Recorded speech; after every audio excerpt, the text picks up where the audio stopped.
ممكن نصور؟ يلا. طب فين البتاع يا عم ايه؟ يلا سمي ايه؟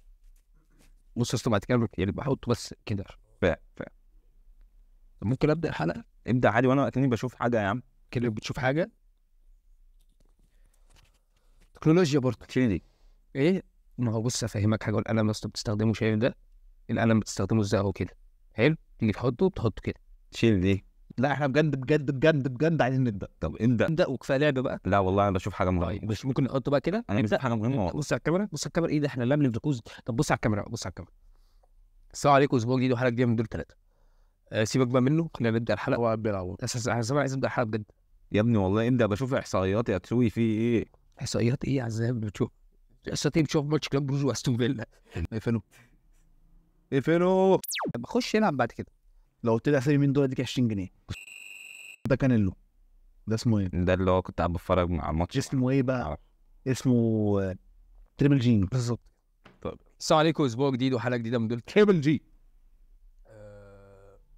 عايزين نبدا منين بقى المره دي؟ والله شوفوا انت يعني. تيجي ناخدها من فكره، تعال نشوف ايه الماتشات اللي جايه. في تشامبيونز ليج، ما خد بالك انت الاسبوع ده في تشامبيونز ليج. هتلعب جوله في كل دوري، في توقف دولي لغايه 25/11. تمام. فتعالوا نتكلم بقى ايه على اللي حصل مثلا في خلال الاسبوعين اللي فاتوا مع التشامبيونز ليج قبل التوقف الدولي. ويلا وده دول 3 اصحاب بيحبوا الكوره بس ما بيحبوش الكلام الكتير. لا شكلها وحش. في حلقه عاملها في نص الفيديو بس مش هقول لكم عليها. ماشي خلاص. فعموما خلونا نخش في الموضوع. ماشي. مبدئيا احنا النهارده بنصور بيوم تاريخ 6 نوفمبر ولا 5 نوفمبر. فتعالوا ناخدها من ماتشات الشامبيونز ليج الاول. يعني تعالوا نتكلم، ورينا بس كام اللي يلعب. تعالوا نشوف الاول. نتكلم عن انتر وارسنال. ده بكره.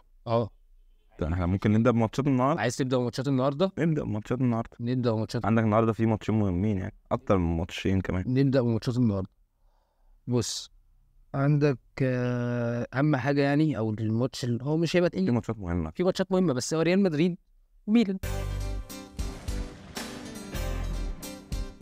هو ماتش يعني اللي هو عرقت الفرقتين، فاهم؟ لكن كمستوى في فرق بعيد قوي في المستوى طبعا. يعني كل الناس اكيد ملاحظاه يعني. انا بالنسبه لي حتى لو مدريد كانت جايه من خساره الكلاسيكو وكل المشاكل، وفينيسيوس خسر البالون دور والمشاكل بتاعه الويفا والكلام ده كله، ده ما اثرش ان مستوى مدريد كده يعني اعلى من ميلان. انا شايف فينيسيوس اتظلم في البالون دور. هنتكلم عليها. يعني انا شايف ان دي حتتها. انا سالتك. هو سأل دلوقتي. ماشي، انا شايف نأجلها شويه. انا شايف اللي هو اتظلم. وانا ظلم طبعا. يعني انت شايف ان هو فينيسيوس يستحق على رودري؟ من ناحيه ايه؟ يعني فنيا ولا القاب ولا من ناحيه ايه؟ مش من ناحيه. بص هي بص الاثنين مستواهم كمركز ده وكمركز ده كانوا طم في مراكزهم، تمام.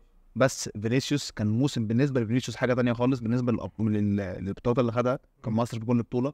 رودري مثلا انا بحب رودري جدا، وشايف ان هو لو ما كانش حصل الحوار ده كله، وان هو يوم البالون دور اللي هو الصبح يعرفوا ان رودري اللي خدها واللخبطه اللي حصلت دي، كان ممكن بالليل الناس تبقى اهدى على رودري اكتر من الوضع اللي هو فيه ده، فاهم؟ بس اللي حصل من الصبح ده اللي خلى الموجه هيجه جامد عليه. انا بالنسبه لي رودري يستحقها لو مش فينيسيوس. بس خلينا متفقين، ما اعرفش ناس كتير هتتفق معايا في الحته دي ولا لا. البالون دور دي انا مش شايفها اصلا، يعني كل المنافسين فيها ما فيش حد اللي هو بعيد بفرق مستوى، كلهم قريبين من بعض ماشي، وكلهم اللي هو عاديين، يعني مش المواسم الخارقه. ده كده واضحه، فاهم؟ فحته رودري ولا فينيسيوس، انا كنت شايف فينيسيوس الصراحه. ماشي. شايف فينيسيوس ليه؟ فينيسيوس كتطور الجناح، هو فينيسيوس احسن وينج ليفت في العالم. ماشي.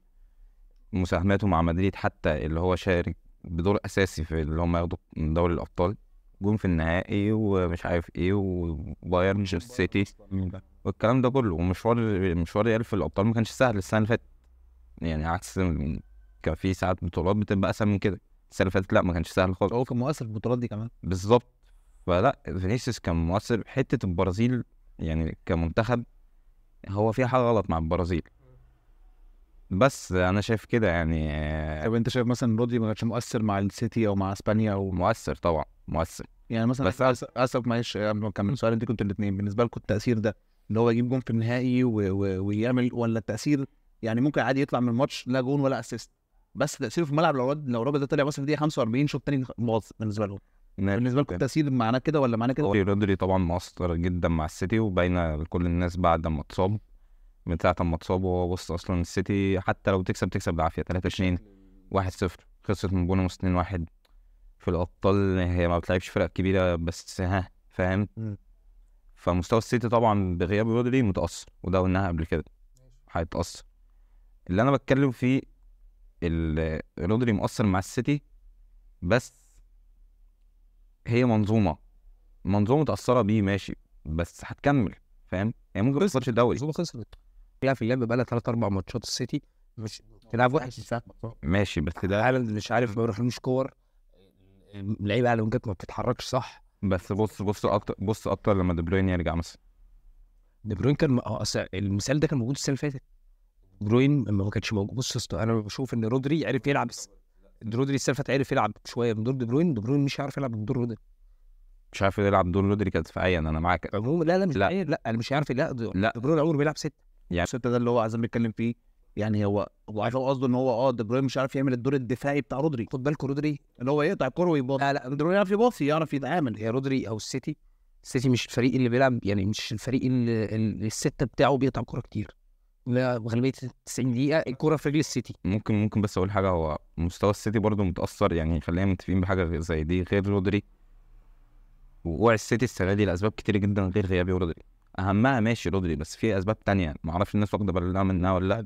فودن احسن لعيب في الدوري الانجليزي السنه اللي فاتت، السنه دي ما جاش، فده طبعا مؤثر تهديفيا. فودن السنه اللي فاتت كان تهديفيا مش طبيعي. هالاند برضو مستواه بعد البدايه اللي هي الخرافيه اللي هو عملها وقع شويه، ودي اللي كنا بنتكلم فيها، اللي هو هل هالاند هيكمل بنفس المستوى ولا هيقع؟ وقلنا اللي هو هيقع شويه ماشي. عندك الناحيه التانية سافينيو لغايه دلوقتي ما قدمش يعني. احنا كنا بنتكلم عليه في الاول، الواد جامد لمسته للكوره مش عارف ايه صعب بيعمل اللي عليه صراحه، لغايه دلوقتي ما قدمش برضه حاجه معلش. والله بص انا شايف حاجه، ودي الكلام ده كله يرجع لرودري، بس ما دي النقطه. اقسم بالله كلامك كله لا معلش. طب مره حته فودن، ايوه ما رودري كان موجود في بدايه السيزون، فودن كان فين؟ رودري يا اسطى اصلا رودري متصاب امتى؟ ماتش لا حاسس ان دي هتنزل بس الواد باظ ده على دماغه انت شايف ان هو انا شايف ايه كده الاثنين في مستوى بعض ماشي. اللي كان بالنسبه لي ياخدها فينيسيوس مش اول بوجهه نظري اقول انا شايف انه هما الاثنين فينيسيوس اصلا جايب 39 جون واسيست ومشاركه، بالنسبه لي ده مش كانديديت اصلا كوينج في تاريخ الكوره البالون دور اصلا. دي مش ارقام يعني مش ارقام حد ياخد بالون دور، بس هما البطوله السنه دي كل الناس اللي يعني في البالون دور ككانديديت كلهم وحشين. فبالتالي لو انا من وجهه نظري الاثنين جنب بعض زي بعض، ده واحد من احسن لعيبه السته في العالم، واحد من احسن الونجات في العالم، بس انا عاوز اقول حاجه. مش فاهم. طب ما انا سبتك تتكلم في حاجه عايش طب افتكرتها دلوقتي؟ اتفضل. لو طاروا يستحقها ما يستحقش المركز السابع. شوف القصه. انا بشوف انه انت فينيسيوس جامد جدا وينج عالمي، بس هما الاثنين قريبين لبعض كمستوى كل واحد في مركزه. يعني مثلا ريبيري احسن مواسم اللي ما خدش عليها البالون دور احسن 100 مره من موسم فينيسيوس اللي عمله السنه اللي فاتت مع بيتر. ما انا بقول لك بقى هو تاثير اعلى وكل حاجه اعلى. ده يرجع لايه؟ بص فرق البالون دور السنه دي ده اللي متفقين عليها هي وحشه. كل الموجودين معلش بس فمش تفرق بقى انت شايف ان ممكن رودري يستحقها بره الفير بلاي؟ لا ده رايي. الكوره واحد لعب 65 يعني بره الفير بلاي والكلام ده رودري ممكن يستحقها عادي. هو رودري حظه انه جه في يعني مش قصدي حاجه، انت بجيرد بيكي ده حظه واحد مثلا من حظوظه التاريخيه انه جه في العصر الذهبي بتاع برشلونه، فمتحط دلوقتي من احسن مدافعين اسبانيا وهو ما بيعرفش يلعب كوره عادي جدا، ما لعبش غير موسمين. فهي نفس الفكره، ممكن انت شايف رودري مش احسن من لعيب 6، بس رودري خدمته الدنيا ان هو جه في عهد ما فيهوش لعيبه. رجع بقى لموضوعنا الاساسي، خلاص اتكلمنا في ده، فتعالى نتكلم. انا عايز اخد احنا كنا بنتكلم على ماتش ريال مدريد وميلان النهارده. تمام. اتكلمنا في ناحيه ريال مدريد، ما جيناش قوي الناحيه التكتيكيه. مش عارف تنسى ايه ده ما جيناش قوي للناحيه فانا اشرف مركز كده، خلي بالك ده حته تكتيكيه. ما جيناش اول للناحيه التكتيكيه بتاعت الايه. ما انتهاش تكتيكيه. ماشي قول. عموما يا اسطى يعني خلاص انا كنت عايز اسالك على حاجه مهمه يعني. انا اللي عايز انا هو اتعصب خلاص هيقول ايه يا عم. قولها والله لا تقولها. والله ما تعرف حاجه مش تقولها. والله ما ماشي طيب. والله ما ماشي. ما جيناش قوي ايه للناحيه التكتيكيه بتاعت طريقه لعب مدريد عموما، او اللي حصل بقى في الكلاسيكو، اللي بيحصل في الماتشات عموما. مدريد ساعات بتكسب بالعافيه، الكلام ده كله. فانتوا شايفين اللي برضه الكلام ده ممكن يبقى موجود في ماتش ميلان، ولا ماتش ميلان بالنسبه لريال مدريد هو ماتش العوده للطريق الصحيح؟ انت مش عارف تتكلم يا يا اسطى. بص انا شايف انه ميلان السنه دي في الابطال ملهاش علاقه بالدوري، وميلان في الابطال بتلعب حلو. ما بقولش انها بتكسب بس بتعرف تلعب. يا كيكا ميلان اخر الجدول ما بتاخدش نقط، مش دعوه يعني ما بقولش ان ميلان جامده، بس ميلان لما اتفرجت عليها قدامنا وماتشات تانية ممكن بتخسر، بس لما اتفرجت عليها في الدوري، وفي الدوري وحشين قوي. يعني في الابطال على الاقل ساعات هم بيبقوا عارفين ان هو ايه، عارف انت اللي هو بطولات كاس اللي هو ممكن تمشي. فاللعيبه نفسها بتبقى في الابطال بتلعب، يعني عندك بوليسيتش مش عارف سيو ساعات ريندرز بيبقوا في الابطال احسن، اللي هي ممكن تخبط معاهم في ماتشين يكسبوا مثلا فرقتين كبار ولا حاجه، يتاهلوا من. انا بحس ميلان كده. هم لغايه دلوقتي مش كده. انا عارف بس هم لا، انا حتى لما لعبونا هم خسروا، بس انا لما لعبونا لا ميلان كانت بتلعب حلو. بس بعديها لما رحت اتفرجت عليهم في الدوري، بعديها على طول الجوله اللي بعديها في السبع فرقه ما فيش. ما خد بالك هو اللي مؤثر في ميلان قوي كده المشاكل جوه الفرقه. انت عندك لياو عامل مشاكل مع مدرب، سيو عامل انا مش قاعد اصلا. سيو عامل مشاكل مع مدرب بيلعب، بس برضه في مشاكل. النفسيه جوه الفرقه ذات نفسها مش حلوه، فاهم؟ اللعيبه برضه في حاجه غريبه لسه، يعني في كذا لعيب حلو. يعني بوليسيتش جايب فورمه حلوه فشخ، رينجرز جايب فورمه برضه حلوه فشخ، فاهم؟ موراتا تحس اللي هو لسه، يعني مش ده موراتا اللي هو كان بتاع السنه ولا السنه اللي قبل اللي فاتت. فقدام مدريد هل الشكل هيبقى كده؟ اصل انت برضه في الاول في الاخر معلش انت بتلعب مدريد في سانتياغو، فاهم؟ يعني انت حتى الماتش مش هيبقى في السان سيرو، فاللي هو ايه، تعرف تقفل شويه مش عارف ايه، انت هتروح هناك. شايف خط دفاع مدريد ماله؟ بتسالوا على التشكيله اللي انا لا شايف خط دفاع مدريد قدام ميلان كخط هجوم يعني. ميلان ما تعرفش تخطف بالله. شايف مش سيبك من الكلاسيكو عموما، يعني خط دفاع مدريد السنه دي بحس ما انت اللي هيلعب في الدفاع مين في مدريد؟ فاسكيز، روديجر، ميليتاو، مندي، صح؟ دول الاربعه اللي بيلعبوا اخر ماتشات.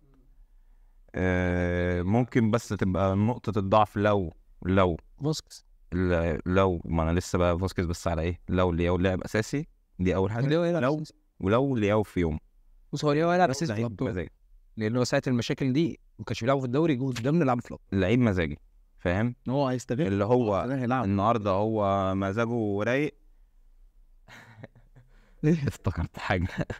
حد عارف انت اللي هو التعليق، مش عارف اقول ولا لا. عارف انت اللي هو التعليق بتاع بلال علام لما قال المزاج لما بيبقى رايق فهي فعلا المقوله يعني. خلاص عدي المقوله لما هو بيبقى فعلا مزاجه حلو عرفت يعني الحوار ده بيطلع احسن ما عنده في الملعب. لا اليوم ما قدامنا ما بيعرفش يعمل اي حاجه. طيب احنا عايز اقول حاجه بس، قول معلش انا اقطع. انت كنت بتتكلم عشان بس انا على حته بوليسيتش. انا كنت بتكلم فيه خط دفاع مدريد هو جامد، بس انا بتكلم ان هل انت مش شايف انه عادي ممكن، لان انت بتلعب مدريد اي لعيب من انت لو قلت فرقه اصلا فيها مشاكل، ناس عندك سيو لياو، اي لعيب عايز يتنجم في مدريد في السانتياغو قدام فرقه اللي هي المفروض مشروع الجلاكتيكوس، هيبقى عايز يعمل لقطه. واي لعيب هيستنى فرصه زي دي. عشان اقول لك لياو هيبقى نازل عايز يعمل حاجه، مش عشان يروح، مش هيروح مدريد بس عشان هو هيمشي فعلا على اخر السنه، هيبقى عايز يعمل لقطه. مش هيبقى محتاج ده، لان هو خلاص لياو دلوقتي العالم عارفه، سيو العالم عارفه. لا مش سهل يعني ممكن يروح باريس لكن مش هيروح فرقه اللي هي ايه تايتل هولدر، مش هيروح سيتي. معلش مش هيروح سيتي، لكن لو معلش لو جينا نتكلم على مستوى لياو ما لعبوش في حته غير مثلا باريس حاليا غير ميلان.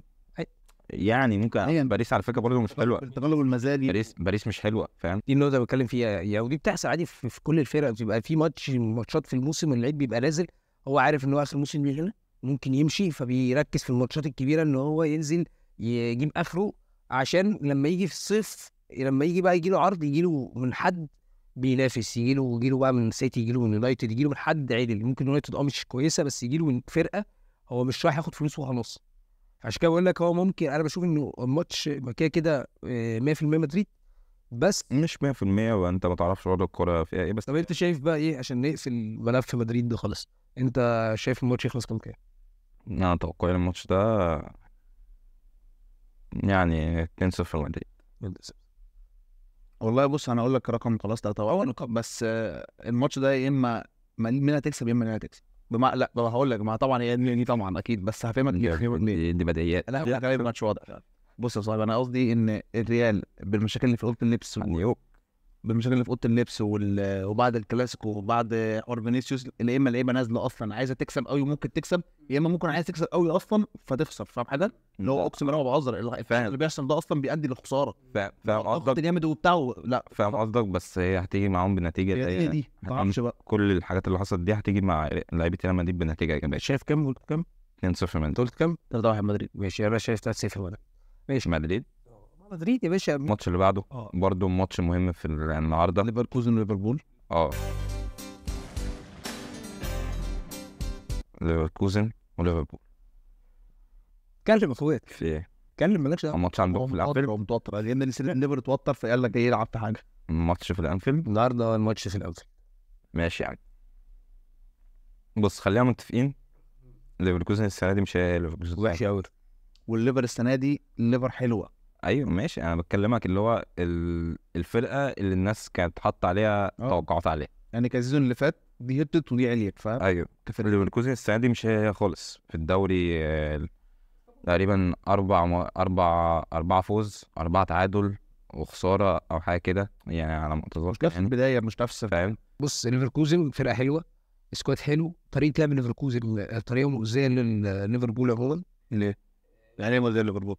يعني فكره انك انت بتلعب وينجات لاعبين صراع زي ريمالدو فريمبونج، مهاجم 9 الكره لما بترفع له بيخلص زي بونيفاس. دايما الفرق اللي هي زي ليفركوزن هي اللي بتبقى، انا بالنسبه لي بتبقى سخيفه. يعني انا ما ببقاش ضامن الماتش طريقه اللعب. يعني انا مثلا الفرقه اللي بتلعب فولس 9 اللي هي فرقه زي ارسنال مش دعوه بمستوى في طريقه اللعب. انا بالنسبه لي طالما انت ما عندكش قدام ليفربول بالذات عندكش المهاجم ال9، انا ما بخافش من غير اللي هو المهاجم، لان انا بقول لك انا محتاج تلعبني أنا.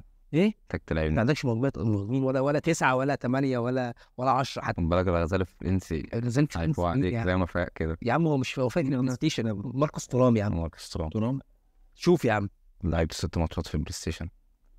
طيب يا اسطى كسبني ماشي كسبت حقيقي، بس يا اسطى 25 والله ما لسه ما مش جاي معاه سكه. قعد 25 عند رقم. قبل ما نخش نتكلم على ماشي فتعالى بقى نتكلم عن ليفركوزن. انا خلاص انا دي وجهه نظري في ليفربول، هو ماتش هيبقى سخيف بس في الاخر التوتال انا شايف ان انا اكسب. انا شايف الماتش ده ما فيهوش كلام كتير. فرقتين ماشي يعني الى حد ما، كده كده ليفربول طبعا مستوى كويس قوي. ليفركوزن الى حد ما بالنسبه اللي احنا شايفينه في الابطال ماشيه كويس. ماشي جميله، مش بس بالنسبه للانتقالات الموسم اللي فات فيه هبوط، بس هي جميله في ماشي ده احنا ده في الدوري مالناش دعوه. في الابطال 7 نقط من 3 ماتشات ما خسرتش ولا ماتش بتاع. ده اول اختبار حقيقي ليها بالنسبه لي. ده كده اول اختبار. لعبت بايرن اتعادلت. ايه؟ لعبت بايرن في الدوري، لعبت فرق برضه. انا بتكلم كابطال، انا بتكلم كابطال بقى. فالماتش كده مش هيبقى سهل، الماتش هيبقى رخم ومقفل وماتش حلو يعني ممكن نشوف ماتش حلو. بس في رايي ليفر كده هي اللي هتعرف تخلص الماتش ده. كل متصاب وانا بقول نلعب مكانه. كلام على كوانسا ماشي ربنا يستر في واحد في وجو جوميز لعب. يعني ده بقى اللي بكلمك فيه، انت لو معاك عندك مهاجم 9 مع غلطات يا باشا زي ليفربول، اي اصلا من اخر كوره في يا اسطى جوان بتيجي لا تقعد تنط وتطب والكلام ده. هو لازم مهاجم 9 زي بونيفاس. شكله انا اول مره لعب يعني وزايمن، حتى لما نابولي لعبتنا وزايمن كان سخيف. فهذه الفكره، وانت في مهاجم 9 ونجين بيعرفوا يلعبوا كروس ويقطعوا في ظهر الباكات، احنا بنتشلوح. انت عندك كلامك صح في حاجه، ان ميلان حتى كان قدامكم كانت سخيفه. انا كان لياو كان ظاهر بطريقه غبيه، كان فعلا. يعني انت لو هتلعب بقى فولس 9 وتقعد تعمل لي اوفرلاب والكلام الحمضان ده ومهاجم ينزل يستلم والكلام ده، ما تكونش عيش معانا. طب انت توقعاتك يا سامي للماتش ده؟ انا فوز الليفر كام يعني؟ 2-0 ان شاء الله، جولين لكابتن مون. ماشي انت 2-1 ليفر. وانا شايف 3-0. يا بص انا اقول لك حاجه 1-0. لا توقع هي 1-0 ماشي. خش على الماتش اللي بعده. قبل ما اقفل بس حته ليفربول لازم هتقول ارنولد ولا لا والله لا. انا كنت عايز بس عشان اخد وجهه نظركم في حاجه. شايفين ازاي صلاح مترشح من احسن 10 في افريقيا؟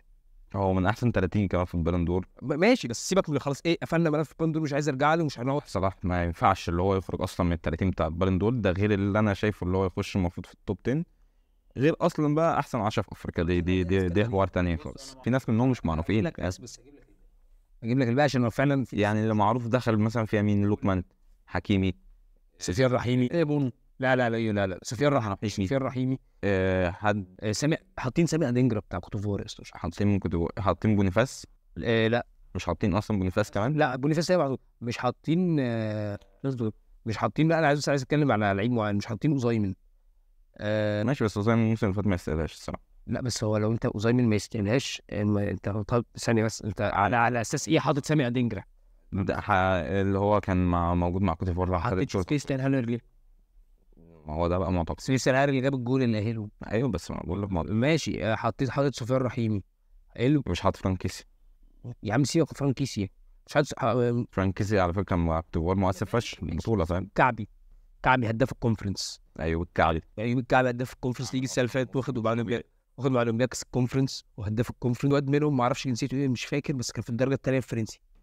اصل في لعيبه بجد لو انت هتحطها كارقام حطه مرموش. يعني دينجر ده لو هتقيسها كارقام، هو مرموش بدايه الموسم احسن منه، سيبك من الموسم اللي فات. طيب نرجع بقى لدوري ابطال تاني. عندك برضو ماتشين النهارده، مش في قوه الماتشين اللي احنا قلناهم بس يعني موجودين. عندك اول ماتش يوفنتوس وليل. ليل عامله موسم في دوري الابطال خرافي، ماشي. كسبانها ريال مدريد، كسبانها اتلتيكو مدريد، متعادله ماتش تقريبا، هي 7 نقط صح؟ ماشي. هتلاعب يوفي جاي من خساره في ملعبه في دوري الابطال، كانت قصاد شتوتجارت. يوفي بيتعثر في الدوري جولتين ورا بعض، واحده قصاد انتر واحده قصاد بارما. يوفي اللي هو كان بادئ الموسم باقوى دفاع في الدوري الايطالي، في ماتشين بس دخل فيه 7-6 جوان، ماشي. انت شايفين اللي ممكن ليل تكمل بالمستوى ده؟ اصل هي معلش لو كسبت النهارده كمان انت عندك هيكون لعبت 3 فرق جامده ممكن تكمل معاه، لان هيبقى فاضل كام ماتش النهارده. احنا بنتكلم الجوله الرابعه النهارده صح؟ فممكن اللي هي تخبط لها ماتشين كمان لو فرق ضعيفه تأهل. دي حقيقة. فاهم؟ تأهلت من اول 8 دي تبقى مفاجاه. انا شايف ان عموما ليل يعني كده جونسون ديفيد بالنسبه لي هو من اكتر المهاجمين المظلومه بقاله 3 سنين في الكوره. انا بالنسبه لي كده، ونفسي اصلا في كلام كتير قوي اللي هو ممكن يجي لنا، نفسي اللي هو الواد ده يجي. نفسي ما يروحش مستقبله ويكمل في الكوره. لا ده لو الواد ربنا يفتح عليه ويكمل يروح يدفن هناك. لا فالواد هو جامد قوي. بس بشوف انه يوفي ماتش 50-50 ممكن كل حاجه، ويوفي بتقع ومش عارف ايه، بس بيتطوروا هجوميا بقى. دي النقطه اللي عايز اتكلم عليها. يوفي من اول الموسم كانت عقيمه هجوميا، كانت بالماتشات بتخلص 0-0 تعادل سلبي، مش مهم ان هم يجيبوا جوان. انت عندك اخر 3 ماتشات هم جايبين 4 قصاد انتر و2. سيبك من الاجوان، بس في حلول، في اللعيبه ابتدت تخش يعني ابتدى، انا مش ابتديت اشوف تيجو يوصل لتشكيله شكلها يعني عندك، ولا بدا بس هو ما كانش بيلعب حاجه زي ما كان اساسي خلاص. كنت ساو ما كانش بيلعب، ابتدى يلعب. يلدز برضو شويه هيبقى اساسي، هو لغايه دلوقتي بين البديل، بس انا شايفه اللي هو هيبقى اساسي. انا شايف ان هو مش يعني تيجو انت بتتعامل معاه صح صراحه. هو مش ما ايوه ماشي، لا ما قلتلكش اللي هو يبدا بيه اساسي دلوقتي. هو جامد يبدا اساسي، بس هو انا شايف ان هو اللي بيعمله معاه صح. لا هو مش عايز يديله حته اللي هو يبقى عليه ضغط كبير قوي، اللي هو رقم 10 ديل بيرو، فاهم؟ يوفي ما ينفعش، فهو لسه بيديله وقت واحده. فعشان كده شايف ان يوفي عادي. ليل جامده، ليل برضه خد بالك ماتش مدريد الكره خدمت ليل شويه، نتيجه خداعه برضه. انت 1-0 بس برضه لما تيجي تبص على الجون هو مش من لعب مفتوح، كره ضربه جزاء. فيعني ليل ما حتى ما مش اللي هو يعني. انا بالنسبه لي ماتش مدريد وشتوتجارت كانت عامله ماتش على مدريد اكتر من ليل. ايوه انا معاك في دي ماشي، بس مين اللي عرف يكسب في الاخر؟ ده اللي انا بتكلم فيه، ده اللي مين اللي عرف اللي هي. ما هو النظام ده هو دلوقتي انت خدت 3 نقط من مدريد، خلاص عديت فرقه كبيره، انت عديت اكبر فرقه في البطوله، ممكن بعديها بقى تلعب فرقتين صغيرين تاخد لك مثلا منهم 4 نقط، خلاص انت اتاهلت. ريت يفوز عايزه اداء، او عايزه مش لازم اداء حلو، بس عايزه سيستم. انا كنت بتكلم عليه سليم، انك انت ممكن تكون سبت مدريد، بس فكره انك انت يعني افهمك حاجه، مش اتلانتا في الابطال مفيش اللي هو سيستم، فهو بيتطبق، فاحنا بنكسب حتى لو انا بكسب بكوره حلوه وحشه. فعلا ده اللي بتكلم فيه. هم ماتش مدريد ممكن الكوره خدمتهم شويه، لكن ان هم انا مش شايف ان هم يقدروا يتاهلوا، وشايف ان يوفي مش اجمد حاجه، بس يوفي هتعرف تخلص الماتش. بتوقع ان الكوره يبقى كام؟ انا شايف الماتش ده هيبقى 2-1 ليل. انت شايف ايه؟ 2-0 يوفي. نخش بقى على دي بدنا نتكلم ماتش كمان برضو النهارده. هو ماتش كده كان المفروض اللي هو وان سايد جيم، بس انا بالنسبه لي انا ليه عندي راي تاني في الماتش. انت عشان مدرب سبورتنج لسه راح بإيريك تياجيتشان يا جماعه، لو سبورتنج اخيرا. بس انا مش هتكلم عن النقطه دي، هتكلم عن نقطه السيتي. زي ما احنا اتكلمنا السيتي مستواها متاثر ووقع، ماشي. سبورتنج لشبونه بتتكلم في فريق جامد، فيكتور جوكورس المهاجم مش طبيعي بجد، ماشي. مع وقوع دفاع السيتي، انتوا شايفين اللي ممكن سبورتنج لشبونه الماتش النهارده في ارضها، ماشي، والسيتي برضو لغايه دلوقتي بقى لها كذا ماتش ما فيش الحلول الهجوميه اللي هي يعني سبورتنج لشبونه كانت لعبت ليل تقريبا السنه اللي فاتت، قصدي سبورتنج لشبونه كانت لعبت السيتي السنه اللي فاتت او اللي قبلها تقريبا، كانت خسرت في ملعبها 5-1 تقريبا. لا انا شايف ده مش هيحصل، ده راي مختلف يعني. ماشي. فبقول لك يعني السيتي كان عندها شراسه ساعتها مش موجوده النهارده، فاهم؟ فانتوا شايفين ان ممكن سبورتنج لشبونه تعمل مفاجاه النهارده؟ مش هقول لك تكسب، ممكن تتعادل حتى مع السيتي. انا شايف انا برايي انا معاك في نفس الرأي، يعني ممكن لان السيتي معلش يعني ممكن تعمل فجأة، ممكن تعمل فجأة. بس اللي بتكلم انا عايز اشوف النهارده هالاند وجورز، لان انا دايما عندي اقتناع معين هما الاثنين قريبين من بعض، وفكره اللعيبه الاسكندنافيه. بس لا، جورز بيعرف الكوره، هالاند ما بيعرفش يلعب كوره. الواد ده بيعرف يلعب كوره، الواد ده بيعرف يتحرك بره، والواد بيجيب فاولات. اللعيبه ده لعيب كوره، هالاند ما بيعرفش يلعب كوره. ففكره اللي عايز اتفرج عليهم هما اللي الواد ارقامه مرعبه. وفي كلام بنسبه كبيره انه خلاص يونايتد خلص. هو في كلام عليه اللي اتقال في 4 داخلين في الصفقه، احنا تشيلسي يونايتد وحد رابع مش فاكر مين، بايرن متهيألي، مش بايرن، حد رابع بانجلترا. تمام. لا ارسنال مش فاكر ارسنال، بس انا اللي شفتهم احنا تشيلسي يونايتد. وهو في كلام ان هو الواد المدرب عايز يجيبه، وهو بعد ما المدرب مشي الواد ده ليه صوره جامده قوي. عارف باتمان؟ لا انجز يا عم في ايه، استنى. عارف باتمان اللي هو اخر واحد بتاع نولان، وزارة رايسز؟ عارف اسمه ايه ده الفيلن اللي هو توم هاردي؟ كان اسمه ايه بقى؟ ماكس بين. كان هو بيحتفل اللي هو الاحتفال ده خلاص، فكان منزل صوره بالاحتفال ومنزل صوره ماكس بين بالماسك اللي كان هو بيحتفل كده، فباين اكنه الماسك اللي هو كان لابسه. لا هو منزل الاحتفاله كده وخلاص، وكاتب عليها No one cared who I was till I put on the mask. بس انت توقعات ايه بس سريعا؟ سبورتنج لشبونه والسيتي 1-1. ها 1-0. 4-0 للسيتي. هتشوف. بص ده مش 4-0، 4-2. جورز ده يجيب جول اولاني، حق الله الواد جيم، السيتي هتكسب. اتكلم عن المرشح الرئيسي بقى اصلا اللي عمال ياخد حقه من كل الناس وبتاع. بس عارف انت لو جيت لي هتخسر برضه. انت في يا عم ركز معايا، انت باصص فين؟ انت يعني انت قاعد مع 2، انت لسه ما خدتش حقك. بس انت لو جيت لي هتخسر، اسمع مني. فهل انت شايف يا اسطى السنه دي ان فليك الطريقه اللي هو بيلعب بيها هي كده جامده؟ وانا قلت لك قبل كده ان فليك هو اصلا حته ان الالمان عموما فليك وكلوب ان هم بيثبتوا خطه بقى، مش فارقه مدريد من بايرن من اوساسونا من كله، وهيفضل يلعب بنفس التكنيك ويفضل يلعب، وده اللي فليك بيعمله طول عمره، انا بشوف اي مدرب الماني بيعملها. فهل انت شايف ان فكره اوفسايد تراب دي هتفضل انت مكمل بيها طول الموسم، ولا في مثلا لعيبه يعني ركائز اساسيه في الخطه دي عشان تتنفذ انت من وجهه نظرك اللي لو حد منهم اتصاب ممكن فليك يغير طريقه اللعب؟ ماشي، بص، هو اللي انا فهمته من التدريب بتاعت الفرقه وان كذا حد اتكلم في الحوار ده، ان فليك مرن اللعيبه كلها على الشوت تراب بالاتصاب بالاساسيين، فلو حد اتصاب لا الفرقه هتكمل بالستايل، فاهم يعني؟ هو خلاص هو التكتيك ده التكتيك. وهو اتكلم عليه كذا مره من قبل ماتش بايرن لما كان بيلعب بتريدي بيكسب. ايوه سال اللي هو ماتش بايرن انت فرقه كبيره وبتاع، هتلعب نفس الخطه دي؟ انا بلعب نفس خطتي ودي طريقتي.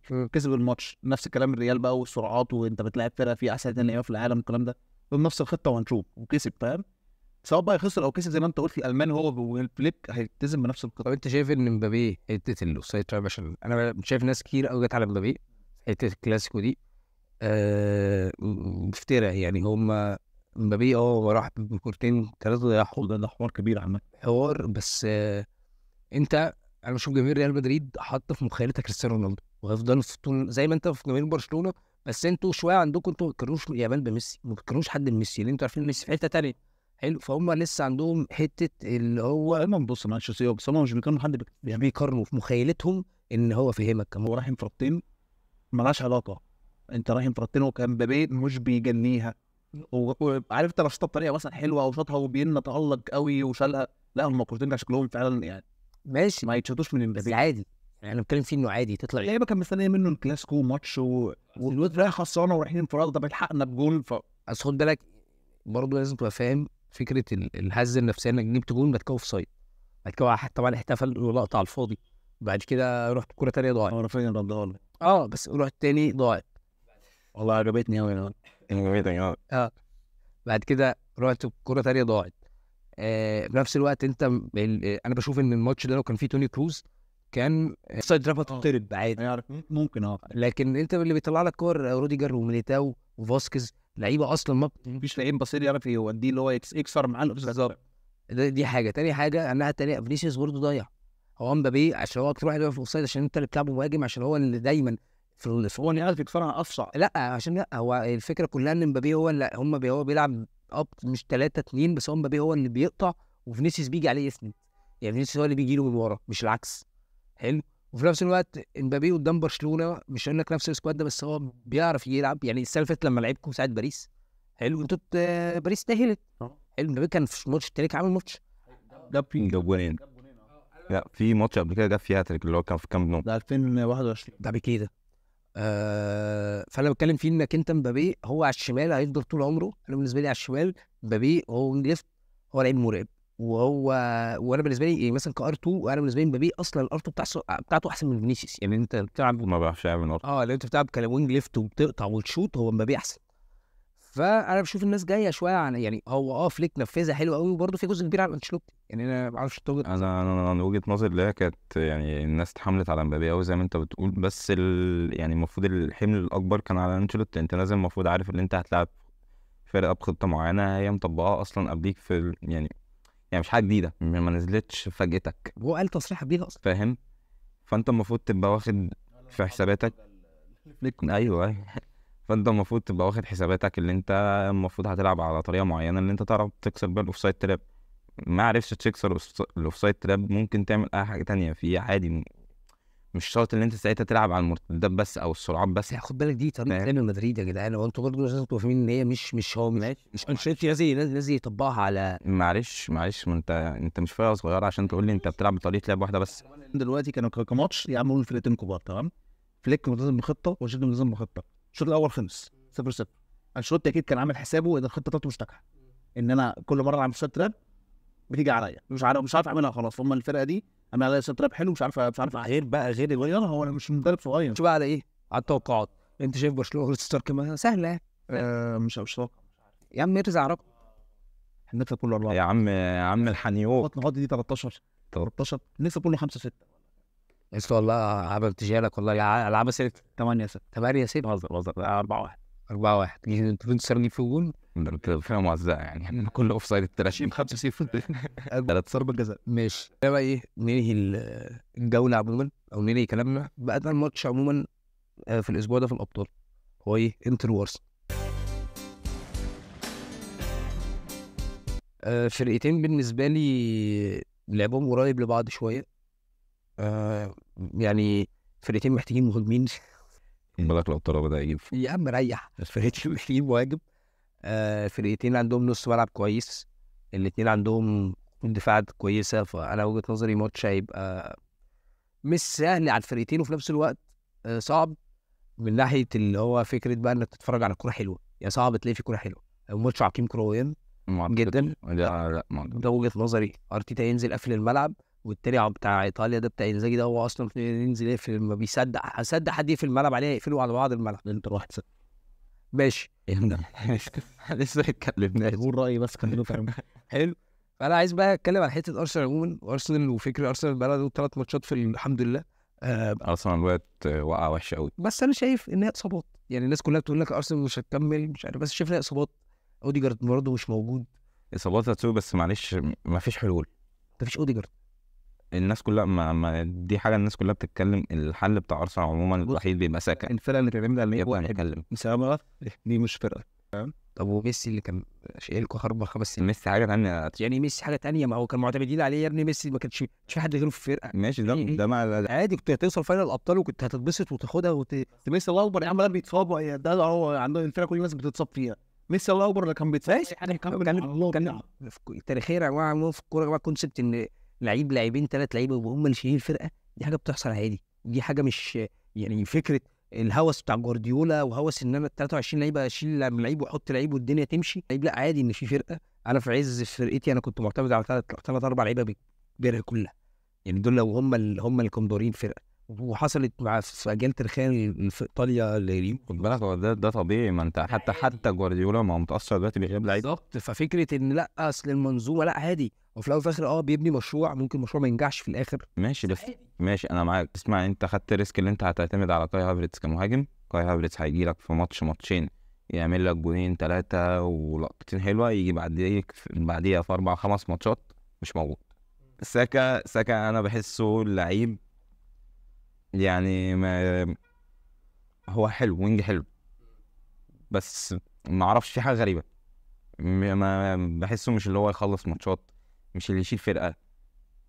بص ساكا جامد. بختلف كتير بقى في النقطه دي. ما اعرفش ساكا جامد بس بص ساكا ده بالنسبه لي وجهتين نظري. هو ما بيعرفش ياخد لقطه، يعني اعلاميا ما بيتحطش عليه الضوء، لان هو في ساعات فعلا الماتشات بيبقى جامد قوي وما بيتحطش عليه الضوء اعلاميا، وساعات تانية بيبقى مش وحش، بيبقى عادي والناس ساعتها تركز. يعني في السنه اللي فاتت في ماتشات الارسنال لا ساكا كان جات له فتره كان كم ماتش كده ببايرن في الابطال ساكا كان اي كوره تجيله على الشمال الجون، كانوا بس 6-7 ماتشات كده ورا بعض نفس الجون كل مره. ساكا بيحسسني انه اري روبن بيقطع يشوط جون. الفتره دي بقى ان ساكا كان جامد ما خدش ضجه اعلاميه، مش دعوه هنا اتكلم في انجلترا، ما خدش الضجه الاعلاميه اللي كان يستحقها مثلا. حلو بس هو عادي بالنسبه لي برضه. في الاخر هو وينج جامد زي اي وينج في تاريخ البريمير ليج. يعني بالنسبه لي هو زي ليون بيلي في استون فيلا. ليون بيلي لو اتحط في ظروف احسن في فرقه زي ارسنال بتنافس على الدوري هيجيب نفس الارقام. ممكن ابقى معاك في الحته دي. طيب انتوا شايفين الارسنال هتكمل سلسله التعثرات دي لغايه توقف الدوري، ولا ممكن اللي هي من بكره من ماتش انتر تبدا تاخد اللي هي ما تحسبهمش مع بعض؟ ما خد بالك هو بيأثر. انت لو كسبت ماتش زي ده انت هيأثر في نفسيتك قوي، اللي انت داخل ماتش تشيلسي وانت كسبان ماتش ممكن ينزل يخسر عادي. لا بكلمك عموما. لا في فرق كتير قوي تبقى كده، تعادلت الماتش ده او خسرت مثلا بتخش ان انت بنفسيه انت جاي برضو لسه من 4 تعثرات ورا بعض، فاهم؟ بص انا عندي وجهه نظر انه ارتيتا، بس انا عندي مشكله معاه. بالنسبه كمان دلوقتي الانتر مش في احسن حالاتها. ماشي بس انت اول يعني التاني الدوري عشان نابولي وكل حاجه، بس يعني لا يعني مش اوحش حالاتك عادي يعني. مش اوحش حالاتي بس يعني انتر مش 5 الدوري ومش عارف يكسب يعني. ماشي بس نفس يعني لو بصيت لها هما الاثنين في نفس الاستراجل او في نفس الحته. الفرقه ماشي ممكن عامله موسم، ممكن تكون انتر احسن في ناحيه الدوري شويه. ارسنال تعثرت كتير، انتر برضه تعثرت بس مش زي ارسنال. بس نفس لو كقوه ماتشات مثلا بريمير ليج اللي ممكن يدي الدفعه اكتر لانتر الماتش في ايطاليا. فاهم؟ الماتش على ارضك وسط جمهورك. ارسنال جاي من تعثرات الكلام ده كله. فانا خلينا في حته انتر دي هنجيلها. انت شايف ماتش ارسنال بكره مع انتر هيخلص ازاي؟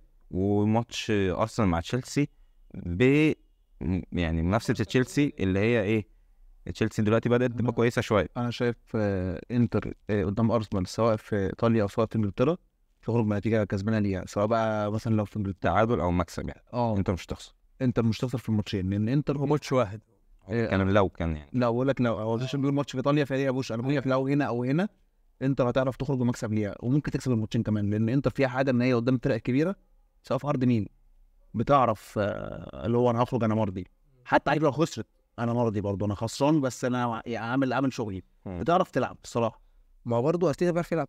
ما قلتش حاجه بس انتر بالعكس يعني انا اشوف كده. انا ده رايي. خد بالك عشان انت هتتفق مع سامي في الحته دي. وانت بتعرف تتعامل. الماتش اللي تعادلته معاه وانا بقول لك ارسنال كنت متوقع ان هي بالاصابات بالكلام ده بسليبه ارسنال نزلت عمل. انا بالنسبه لي انتر ما بيهمهاش ارض مين. ما قلتش ان انتر وحش، لا انا قلت لا، انا بقول لك دي ميزه في انتر ان انت ما بتعتمدش حاجه اسمها ارض مين. انا بقى انا بنزل التاني كده نفس النسب بقى. انت عندك الاثنين فيهم نفس الميزه، بس مين نسبته اكبر؟ فاهم؟ مين يقعد يستعمل الارض. الفكره بالنسبه لي في ارتيتا بس ان هو ما بيعرفش يختار هو هيلعب على ايه. دي انا مش عارف ليه حسيت ان يقول ان الماتش هيبقى سهل للانتر. لا هقول لك ليه بقى. نيجي لحته الانتر دلوقتي. انتر يعني انت شايف دلوقتي في تشكيله محطوطه قدامك، مش دي التشكيله اللي هتلعب بكره، البريدكشن دي بريدكشن. التشكيله اللي المفروض هتلعب بكره ايه؟